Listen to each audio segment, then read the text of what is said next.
CUET 2025 में बस एक महीना बचा है और सब लोग स्ट्रेस हो रहे हैं ये सोच के कि how they are going to complete English, GD और इतना सारा डोमेन का syllabus in just 1 month.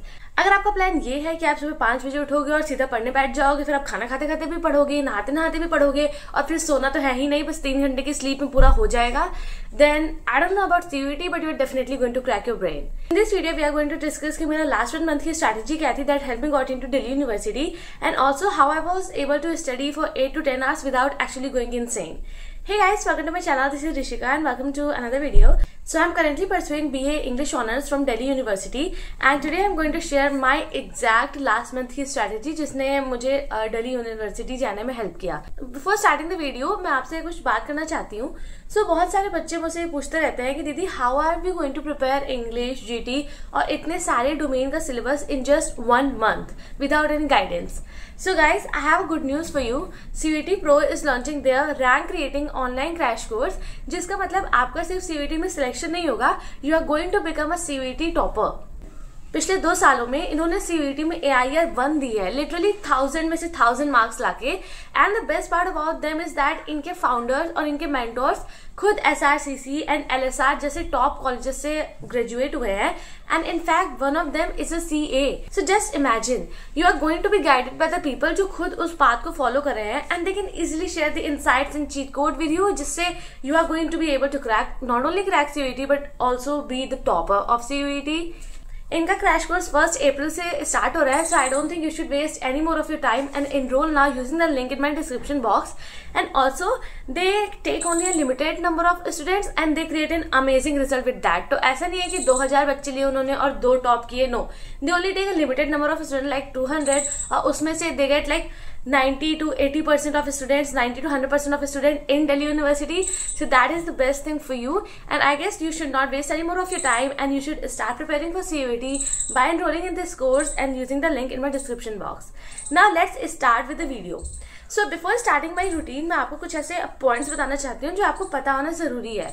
So that when we will, get into a routine और daily पढ़ेंगे, so you don't have to worry about that. So सबसे पहला is obviously going to be knowing your weakness. तो आपके पास 5 से 6 subject है जिसका आपको पेपर देना है, सो यू शुड नो कि इसमें से आपकी वीकनेस क्या है. फॉर एग्जाम्पल मुझे PCB plus English plus GT का देना था and GT I was not focusing on it so much क्योंकि वो दिल्ली यूनिवर्सिटी में रिक्वायर्ड नहीं था और मेरा एम बहुत क्लियर था that I want to go into Delhi university. तो मैंने इंग्लिश और अपने PCB पे बहुत ध्यान दिया था एंड फिजिकल एजुकेशन. सो मुझे पता था कि मेरी वीकनेस स्पेशली फिजिक्स है and then chemistry, then I have biology, फिर फिजिकल एजुकेशन और इंग्लिश तो बहुत अच्छे से आता है. So I made this like difficulty kind of level, difficulty level वाला एक चार्ट टाइप का अपने दिमाग में कि हाँ physics is my weakest subject, ये मुझे एकदम नहीं आता, फिर केमिस्ट्री आएगा, फिर biology, then physical education, then English, then physical education. तो इस टाइप से मैंने बना रखा था. सो यू शुड नो कि आपका कौन सा सब्जेक्ट सबसे वीक है so that we can focus on it by also not wasting a lot of time on it, so that कि आप उसी को मतलब इम्प्रूव करते रह जा रहे हो और आपके जो स्ट्रॉन्ग सब्जेक्ट है वो वीक हो गए. Because obviously if you are not revising and you are not focusing तो हमारे पास एक ही महीना है वो छूट जाने वाला है. So after knowing your weakness, second tip that I am going to give you is to work according to a plan.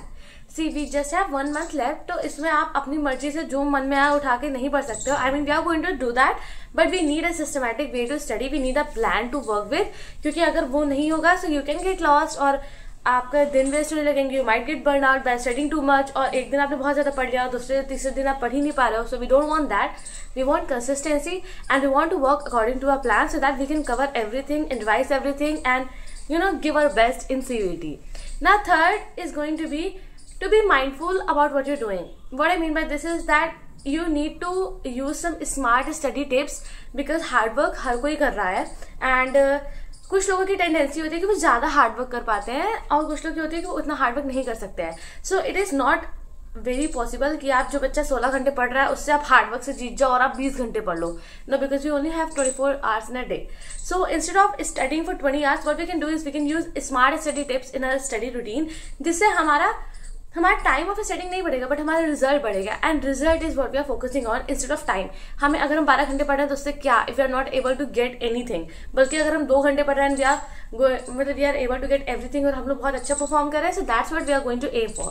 So we are going to use smart study tips instead of only hard work. So smart plus hard. दोनों work हम लोग साथ में करेंगे and that is what going to get you amazing results. Now let's start with the morning.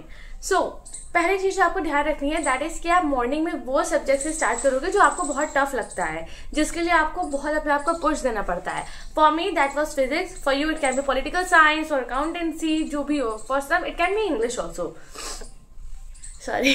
So you have to start with something जिसके लिए आपको बहुत ज्यादा अपने आप को पुश देना पड़ता है। सो इन द मॉर्निंग आपको जब भी कंफर्टेबल हो रहा है, wake up at that time. There is no limit कि आपको नहीं 5 ही बजे उठना है, आपको 6 ही बजे उठना है। We are not going to do that, we are going to study at our own pace. मैं आपको टाइम टेबल नहीं दे रही हूँ, मैं आपको एक रूटीन दे रही हूँ। So I use to wake up around I guess 6 to 7 जब भी मेरी नींद खुलती थी। ऐसे कोई हार्ड एंड फास्ट रूल नहीं था। I use to wake up around 6 or 7 and then I would go outside, क्योंकि इस टाइम पे मौसम ऑब्वियसली अप्रैल मई में बहुत ज्यादा मतलब गर्मी आने वाली होती है, तो जल्दी सुबह हो जाती है। एंड देन मौसम इज क्वाइट, क्या बोलेंगे उसको, बहुत बहुत शांत सा, बहुत अच्छा सा। सो मैं बाहर जाके पढ़ती थी and I would start with physics. So what I would do is that मैंने अपने हर सब्जेक्ट के शॉर्ट नोट्स बना रखे थे। मतलब बोर्ड्स के बाद मैं बैठी थी, यानी मेरे अराउंड 1 हफ्ता मैंने नोट्स बनाने में फोकस किया है। तो मैं अपनी नोट्स लेती थी जो मैंने पूरे फुल पेज नोट्स बना रखे हैं and then I used to make 1 page notes. मैंने 1 page नोट्स के बारे में बहुत सारी वीडियो में बताया, तो अभी तक आपको पता होगा 1 page नोट क्या है। इट इज सिंपली कि आप सारे कीवर्ड्स उसमें लिख लो, सो दैट आप मतलब रिवीजन में आपकी हेल्प हो, सो दैट अगर आपने एक बार देखा तो आपको पीछे का पूरा कहानी याद आ जाए। So I used to make 1 word notes पहले तो स्टार्टिंग में जब मैंने स्टार्ट किया था, and also making that 1 page note. After making that 1 page note, मैं जब रिवीजन अपना स्टार्ट किया, मतलब पढ़ना स्टार्ट किया था सीरियसली, तो I used to go outside and I used to revise 1-2 chapter. मतलब मैंने क्या किया था, मैंने डिवीजन किया था on the basis of unit. तो अगर मेरा पहला यूनिट है इलेक्ट्रोस्टैटिक्स, तो मैं एक दिन में इलेक्ट्रोस्टैटिक्स के 2-3 चैप्टर रिवाइज कर लूंगी। आई गेस 2 चैप्टर थे इलेक्ट्रोस्टैटिक्स में, या 3 थे, I don't even remember now, but 2-3 कुछ चैप्टर थे। तो मैं उसका एक साथ रिवाइज कर लेती थी बाहर बैठ के, क्योंकि उसके ना ऑलमोस्ट जो टॉपिक्स होते हैं वो सेम ही होता है, लाइक पोटेंशियल और इस टाइप के जो टॉपिक, मतलब पोटेंशियल ग्रेडियंट, ये सब, और करंट, इलेक्ट्रिसिटी, ये सब बहुत ज्यादा कॉमन होते हैं। तो अगर आप एक यूनिट रिवाइज करोगे तो वो आपको इजी पड़ेगा। एंड ऑल्सो 1 page नोट से रिविजन बहुत ईजी हो जाता है, बहुत जल्दी हो जाता है। So I wouldn't have any problem in revising 2 से 3 चैप्टर आराम से। तो मैं एक यूनिट रिवाइज करती थी। और फिर तो आपको रिवीजन 1 page नोट से करना है। अगर अभी तक आपने 1 page नोट नहीं बनाया तो आप या तो कोई बुक ले लो जिसमें शॉर्ट नोट्स दिए हो, बट यू शुड नो कि आपको वो समझ आ रहा है कि नहीं और उस बुक में कंप्लीट लिखा है कि नहीं। बहुत सारे लोग मुझसे बुक का सजेशन मांगते हैं, तो मैंने बहुत सारी वीडियो में अपने बहुत सारी बुक दिखाई है। You can just go and purchase any of them, वो सारी ही अच्छी हैं जो मैंने अपने वीडियोज में दिखाई हैं। नाउ सो आफ्टर रिवाइजिंग 2 से 3 चैप्टर 2 से 3 घंटे में, what I do was I would go and solve 50 to 60 chapters from chapter wise. तो मैंने चैप्टर वाइज लेके रखा था, और फूसवाल विद AA, तो मैंने उसका स्पेशली लिया था। आप कोई भी ले सकते हो, it's not a big deal. तो मैंने उसके चैप्टर वाइज लेके रखे थे। तो आई वुड गो, ये मेरा फर्स्ट स्लॉट था, मॉर्निंग वॉज मेरा फर्स्ट स्लॉट, जिसमें I would focus on physics only. तो मैं फिजिक्स का रिविजन करती थी, then I would come and I would solve 50 to 60 questions of chapter wise, मतलब 2-3 यूनिट का आई वुड सॉल्व एक साथ। तो फिर 50 से 60 में होते थे, तो मैं इस तरह करके मतलब काफी ज्यादा सॉल्व कर लेती थी। और कई बुक्स में ऐसे भी होता है कि यूनिट वाइज MCQ दिए होते हैं, तो वो डिपेंड करता है आप जैसे भी करना चाहो, आप चैप्टर वाइज करना चाहो, यूनिट वाइज करना चाहो, दैट्स ऑन यू। मैं यूनिट वाइज करती थी बिकॉज इससे मुझे इजिली रिवीजन में मतलब हेल्प होती थी। एंड आफ्टर सॉल्विंग MCQ मैं जितना भी सॉल्व कर पाती थी मैं चेक भी नहीं करती थी, मैं सब उठा के फेंक देती थी। And then I would take a break and I would eat my breakfast. इसलिए आप चाहो तो जल्दी उठ सकते हो, सो दैट आपको पूरा रूटीन फिक्स रहे। तो मैं अपना ब्रेकफास्ट करती थी, और ब्रेकफास्ट करते करते इधर आई वुड वॉच TV और I would watch some YouTube video को, ब्लॉग वगैरह देख लिया एकदम। मतलब माइंड फ्रेश होना चाहिए आपको उस टाइम, आपको माइंड फ्रेश करना है। आपको उसके साथ भी ये नहीं कि हाँ रोटी डुबो खा रहे हैं और यहाँ पढ़े जा रहे हैं। We don't have to do that, क्योंकि उससे पहली बात आपकी बहुत ज्यादा एफिशिएंसी कम हो जाने वाली है और आपको कुछ ज्यादा आने भी नहीं वाला है। So what I used to do was कि आराम से पूरा ब्रेक लेती थी। आई गेस अराउंड 30 मिनट के आसपास का ही ब्रेक लेती थी, उससे ज्यादा उससे कम नहीं। So I would take a break for 30 minute, उसमें मैं नाश्ता करूंगी, पूरा यूट्यूब वगैरह देखूंगी, ना would just chill. Okay, now after taking a break I used to go and start studying again. और अभी हमारा सेकंड स्लॉट स्टार्ट नहीं हुआ है, अभी हम लोग फर्स्ट स्लॉट को ही कंटिन्यू कर रहे हैं। तो अब हम लोग को क्या करना है, जो भी हम लोग ने MCQ सॉल्व किए थे उसको चेक करना है और आपको मार्क करना है जो भी MCQ आपसे नहीं बना, मतलब जो भी गलत हुआ है, आपको आया ही नहीं, we would just mark that. और देखेंगे कि इसमें क्या कंसेप्ट यूज हुआ, क्यों नहीं आया, तो हम लोग को थोड़ा काम करना है उस पर। इसमें आपको 1-2 घंटे लग जाएगा अगर आप बहुत सीरियसली कर रहे हो, बट मैं इतना सीरियसली नहीं करती थी क्योंकि मैं बस अब फिजिक्स से बोर हो चुकी रहती थी। But this was a mistake, अगर आप चेक अच्छे से नहीं कर रहे हो तो कोई फायदा नहीं हो रहा है आपका इतना पढ़ने का। सो आप ये गलती मत करना और आप बहुत सीरियसली उसको चेक करना और बहुत सीरियसली देखना कि आपको क्या नहीं आ रहा है। Okay, then after you are done with that, आपने देख लिया कि कौन सा कंसेप्ट में आपको यूजुअली प्रॉब्लम आ रही है, we will start with the second slot. अब एक चीज आपको जो ध्यान रखनी है वो ये है कि जब हम लोग के पास 4 से 5 सब्जेक्ट है तो आपको पता होगा कि कौन से ऐसे 2 सब्जेक्ट है जो बहुत ज्यादा आपके लिए एकदम मतलब मौत के बराबर है। फॉर एग्जाम्पल फिजिक्स केमिस्ट्री, अगर कोई दिन मैंने फिजिक्स और केमिस्ट्री साथ में पढ़ लिया तो रात होने तक मेरी मौत हो सकती है। अगर ऐसा मुझे पता है तो मैं फिजिक्स और केमिस्ट्री साथ में नहीं पढ़ूंगी। I would either study physics और biology, chemistry and English, like things that are you know, जो अगर आपका पहला स्लॉट बहुत हेक्टिक गया तो आप बाद के में थोड़ा सा चिल हो पाओ। मैं ये नहीं कह रही कि चिल कर पाओ कि अब तो फिजिक्स पढ़ लिया 3 घंटे पढ़ा, अब तो 13 घंटे का रेस्ट बनता है। We are not talking about that, we are talking about कि थोड़ा चिल होकर पढ़ पाओ।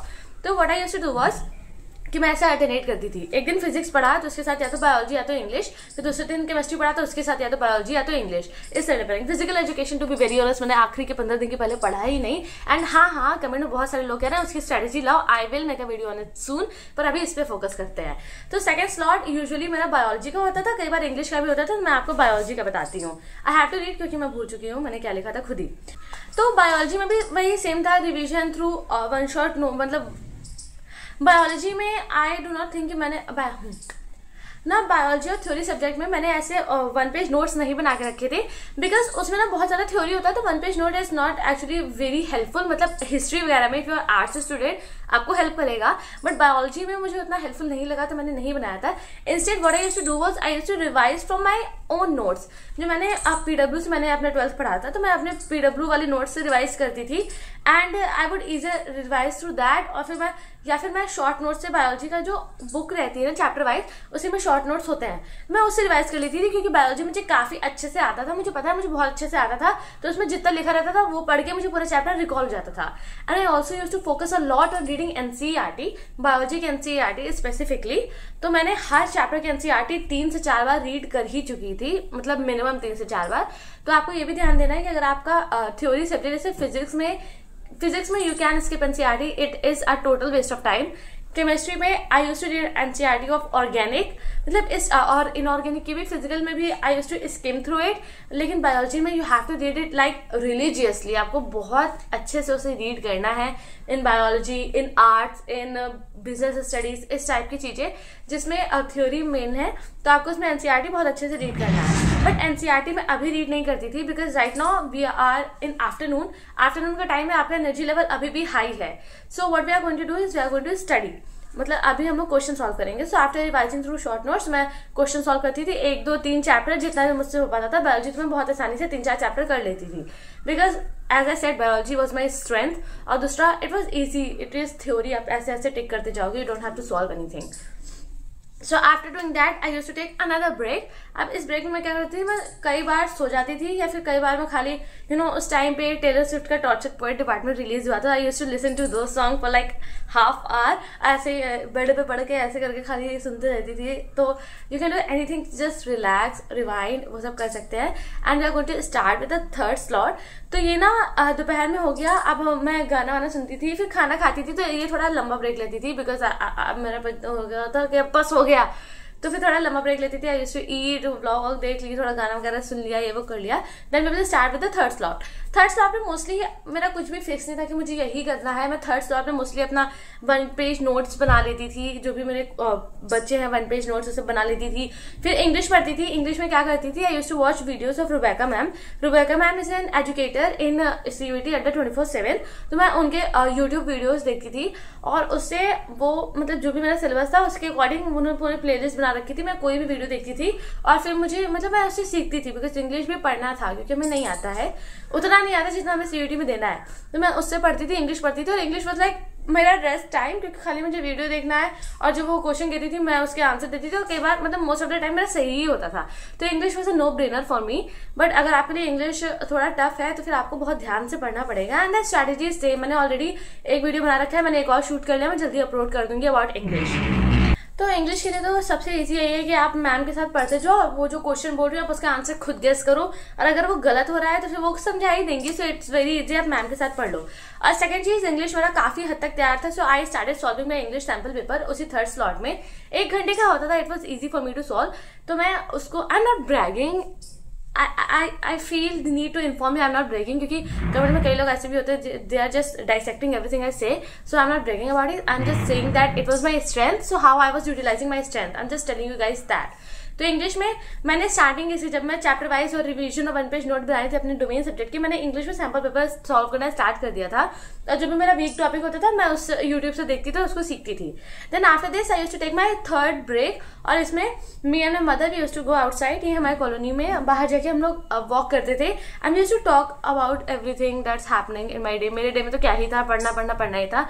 मेरी मम्मी जो भी उस टाइम कर रही होती थी मुझे बताती थी, क्योंकि जब मैं पढ़ रही होती थी तो she wouldn't disturb me at all, एकदम ही डिस्टर्ब नहीं करती थी। I used to study in my room, और मैं बीच बीच में आकर के थोड़ा बता देती थी कि मम्मी नहीं पढ़ने में मन लग रहा, नहीं पढ़ना, साइंस छोड़ दूंगी, मुझसे नहीं हो रहा, ये वो, तो मैं कर देती थी।